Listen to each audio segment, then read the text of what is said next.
Agar King Kong 70 kilogramm vazn qila olsa, uni bu yerga olib keling. Bu hafta menga 5 xil raqib bilan jang qilishni taklif qilishdi. Men bundan charchadim. Agar King Kong 70 kilogramm vazn qila olsa, uni bu yerga olib keling. Konor hozir Nyu-Yorkda. Agar qo'shib qolsangiz nima bo'ladi? Jang bo'ladi. Obuna bo'ling, afsuslanmaysiz. Yutgan yoki yutqazgan taqdirda Konorning qo'lini siqasizmi? Men uning qo'lini siqamanmi? Yutsangiz yoki yutqazsangiz. Yo'q. Hech qachon. Hech qachon. Nega? Men shu yerdaman. Menga xabar yubor. Menga joyni ayt. Manzilni yubor. Men boraman. Qayer bo'lishini farqi yo'q. Nyu-Yorkmi, Bruklinmi yoki Moskva? Farqi yo'q. Ayt menga. Men uning bo'ynidan bo'g'dim. U bo'lsa taslim bo'ldi.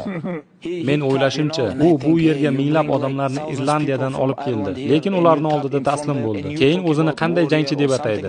Yaxshisi uxlab qolish kerak edi.